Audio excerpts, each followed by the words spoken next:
لہذا کمال پرستی، کمال جوئی کا بھی کوئی معیار ہے، ہمیں معیار کے مطابق اپنے مرکز کو تلاش کرنا ہے۔ یہ ہے ظلمتوں سے نکال کر، اندھیروں سے نکال کر روشنی کی طرف لے جانے کا سفر۔ وہ جو اللہ کے ایام ہیں، جن ایام میں اللہ پہچانا جاتا ہے، اللہ جانا جاتا ہے، اللہ مانا جاتا ہے، وہ ایام کون سے ہیں؟ ان میں معصوم فرماتے ہیں وہ یوم اللہ یوم ظہور ہے۔ معصوم فرماتے ہیں وہ یوم اللہ یوم القیامہ ہے، مگر تیسرا دن سن لیجئے، معصوم فرماتے ہیں وہ یوم اللہ یوم عاشورہ ہے۔ یوم عاشورہ یوم اللہ ہے، جس دن اللہ مانا جاتا ہے۔ ایک بڑا مضبوط جملہ ہے، اللہ ان کی روح کو شاد کرے۔ اللہ ہے پر انگنت دلیلیں ہیں۔ کتنی دلیلیں چاہیے؟ اللہ ہے پر انگنت دلیلیں ہیں، مگر سب سے بڑی دلیل اللہ ہے پر عصر عاشور حسین کا اطمینان۔ یہ اللہ ہے۔ رخسار سرخ ہو رہے تھے امام حسین کے، رخساروں کی سرخی اطمینان قلب کی علامت ہے، چہرے کا پھیکا پن اضطراب کی علامت ہے، اور یہ رخساروں کی سرخی اور بڑھتی چلی گئی جب میرے مولا نے لاشوں پر لاشیں اٹھائے۔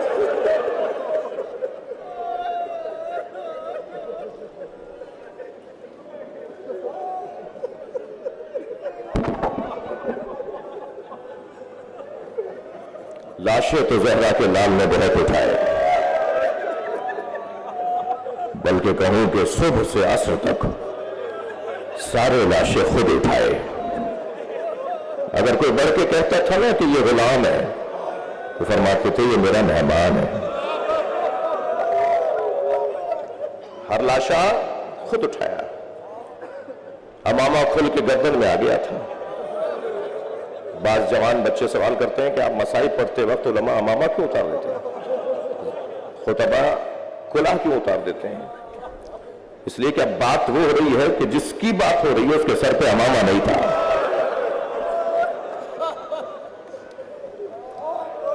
تصور تو کیجئے کتنے لاشیں اٹھائے امام حسین نے۔ میں نے فضائل کا دورانیہ کچھ کم کر دیا، مجھے کچھ دیر مصائب پڑھنے کے لیے۔ لاشیں بہت اٹھائے۔ حر کا بیٹا علی ابن حر علیہ السلام، جب اس نے اپنے بابا کو آواز دی نا کہ بابا میری مدد کریں، گرز لگ چکا تھا، گھوڑے سے گر گیا تھا، تو اولاد والوں جان سکتے ہو، جانتے ہیں نا کہ اگر اس حالت میں اولاد ماں باپ کو پکارے تو وہ جو بستر پہ لیٹا باپ ہوتا ہے نا، وہ کم سے کم بستر سے گر کے بتاتا ہے کہ بیٹا میں اتنا کر سکتا تھا۔ جی، اور کتنی جلدی پہنچا ہوگا اپنے بیٹے کے لاشے پر۔ ایک مرتبہ دل کی دھڑکنیں بڑھ جاتی ہیں کہ جب ہور پہنچا تو کیا دیکھا، حسین لاشیں اٹھا چکے۔ بڑھ کر کا مولا یہ غلام زادہ ہے۔ امام نے فرمایا ہور جوان کی میت باپ نہیں اٹھاتا۔ اللہ اکبر، کیا قاعدہ دیا میرے مولا نے؟ فرمایا جوان بیٹے کی میت باپ نہیں اٹھاتا۔ عزادارو، رونا اسی کا ہے جس نے لوگوں کے مجاہدوں کے بیٹوں کے جنازے اٹھائے، تو جب علی اکبر کا لاشا اٹھایا، اجرکم اللہ اجرکم اللہ۔ آپ کی آواز بلند ہے، جو جہاں بیٹھا ہے اپنی آواز کا آزاد رکھے گا۔ جس کے مذہب میں رونا چاہے ذہن تکلف کر کے نہ روئے۔ جب آپ ایسے روتے ہیں نا، جناب امام جعفر صادق دعا دیتے ہیں، امام محمد باقر تو مصلی بچھا کر دعا کرتے ہیں مولا حسین پہ رونے والوں کو۔ کسی کے بڑے نے اگر رونے کو روکا ہے تو ہم جنہیں بڑا مانتے ہیں وہ کسی کے بڑے سے قابل مقایسہ ہی نہیں ہے۔ ہم اپنے ائمہ کے حکم پر رو رہے ہیں، تمہیں وہ مبارک، ہمیں ان کی اطاعت کرنی ہے۔ میرے مولا نے لاشیں بہت اٹھائی، مگر 4 لاشوں پہ حسین ہوئے بہت۔ زبان پہ شکر کے کلمات، زبان پہ شکر کے کلمات اور آنکھوں میں آنسو. عجیب جامع الازداد ذات ہے ادھر آنا جی. انسان کامل نہیں ہے، انسان اکمل ہے. اور جو جتنا بڑا انسان ہوتا ہے اس کا دل اتنا ہی نرم ہوتا ہے. امام نے لاشیں بہت اٹھائے مگر 4 لاشیں صرف نام لے رہا ہے. جو جہاں بیٹھا ہے اپنے تصورات کو ذرا کربلا لے جائے. تو پہلا لاشا جس پر امام بہت روئے وہ حضرت قاسم کا لاشا. مجلس میں اللہ نہ کرے کوئی بیوہ بیٹھی ہو اور اس بیوہ کے کوئی بچہ بھی ہو. میں آپ سب سے کہوں گا سلام کریں بی بی ام فروا کو. کیا شیر دل بی بی ہے، کیا جگر ہے اس خاتون کا. جب امام لاشا لے کر آئے نا، میں نے ابھی ایک جملہ اپنے وطن کے ایک شہر میں کہا، بہت دیر تک ایک جوان روتا رہا. میں چاہ رہا ہوں وہ جملہ یہاں بھی کہہ دوں. یہ واحد لاشا ہے جو ایک جگہ سے نہیں ملا.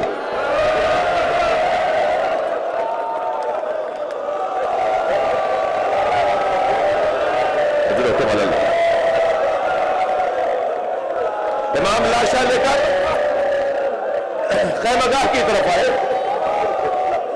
ہر شہید کے لاشے کی آمد پر اس شہید سے وابستہ بی بی بڑھ کر استقبال کرتی تھی.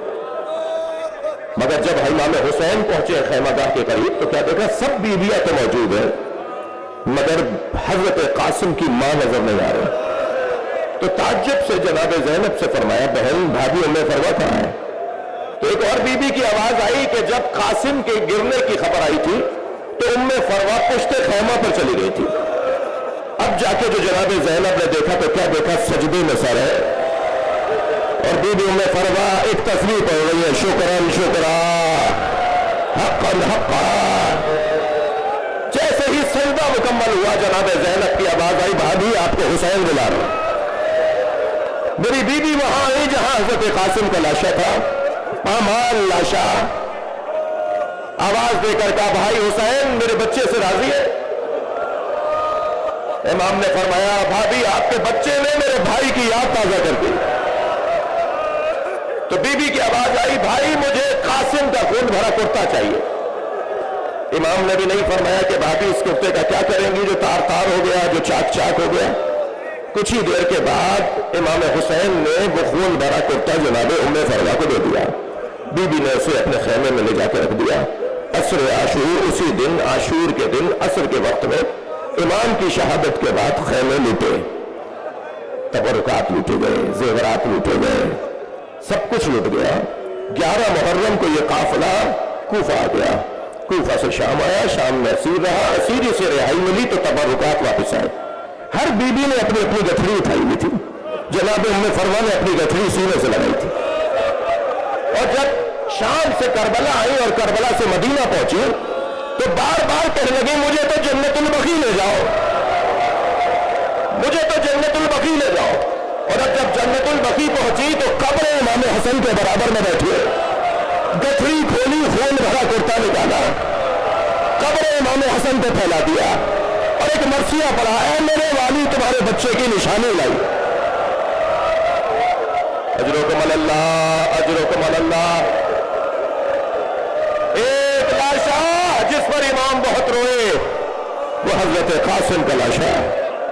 دوسرے لاشے کا نام سنیں گے تو اہل دل کے آنکھوں میں آنسو آ جائیں گے، وہ علی اکبر کا لاشا. یہ واحد شہید، واحد مجاہد ہے جسے امام نے بھیجنے کے بعد آرزو کی ہے کہ ایک مرتبہ اور دیکھ لو. اور حضرت فضہ سے کہا، فضہ ماں کی دعاؤں کا اثر ہی کچھ اور ہے. تم علی اکبر کی ماں سے کہو کہ دعا کرے کہ میں علی اکبر کو ایک بار اور دیکھ لوں. بی بی ام لیلا خیمے میں سر پہ قرآن رکھ کر مناجات پڑھ رہی ہے، یعقوب سے یوسف کو ملانے والے، ایک بار اور میرا یوسف مجھے دکھا دے. ابھی بی بی کی دعا مکمل نہیں ہوئی تھی کہ تکبیر کی آواز آئی. اب جو خیمے کے در پہ جا کے دیکھا تو کیا دیکھا کہ بیٹا بابا سے بات کر رہا ہے. حضرت علی اکبر امام حسین سے کہہ رہے ہیں بابا اگر چند گھونٹ پانی کے مل جاتے تو میں بتاتا کس کا پوتا ہوں، میں بتاتا دشمن کو کہ کس عباس نے میری تربیت کی ہے۔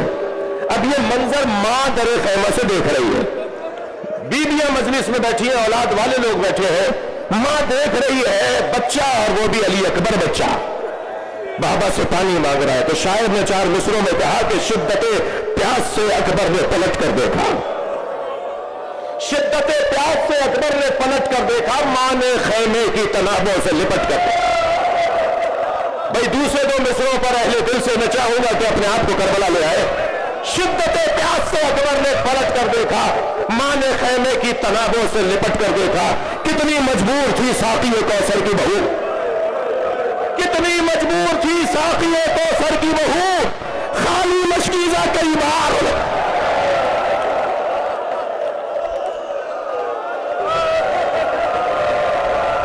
اجرکم اللہ۔ یہ دوسرا لاشا جس پر امام کی آنکھوں میں آنسو رہے، تیسرے لاشے کا نام بتا دوں گا، اور وہ لاشا ہے عباس کا لاشا۔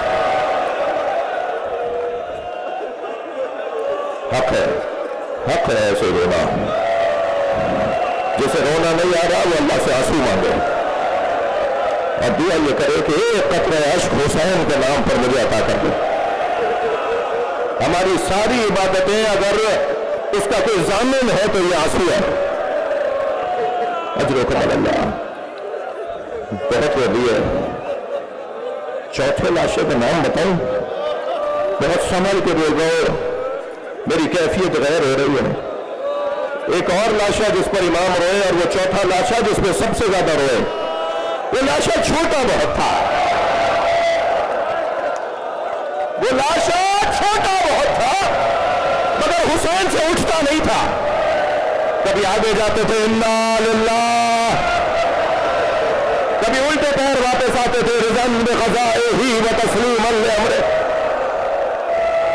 رونے والے امام حسین نے بچے کے لاشے پہ ابا کا دامن ڈالا ہوا تھا، لے کر کیوں گئے تھے؟ پانی پلانے کے لیے۔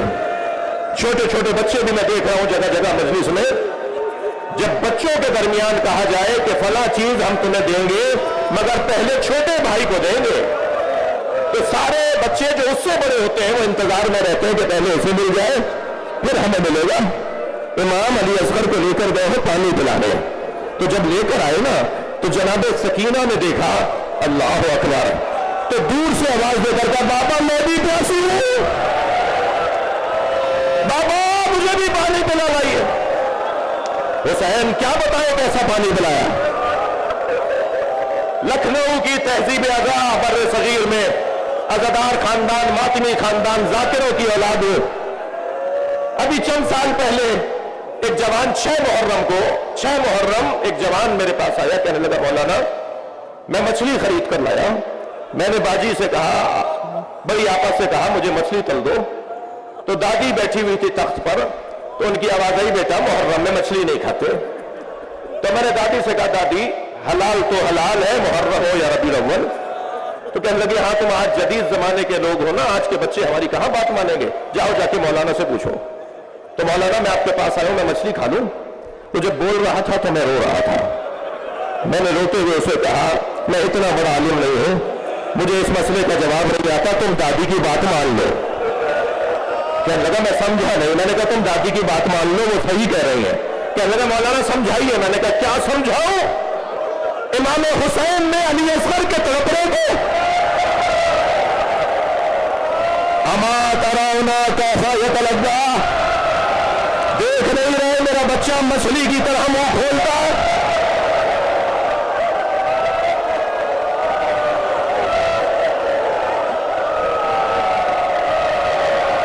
امام زمانہ کو بلائیے آج کی مجلس میں، مولا یہ آوازیں آپ کو یاد کر رہے ہیں، آ جائیے آپ کو پرسہ دے، آ جائیے آپ کے ساتھ کربلا چلے۔ وہ سرخ پرچم جو آپ کے جد کے مزار پر حسین مولا کے مزار پر لگا ہے، اسے اتار کر آپ کے ساتھ آپ کی حمایت میں، آپ کی اطاعت میں زندگی گزارے۔ عزادارو، حسین مولا نے علی اصغر کا لاشا دفنا دیا،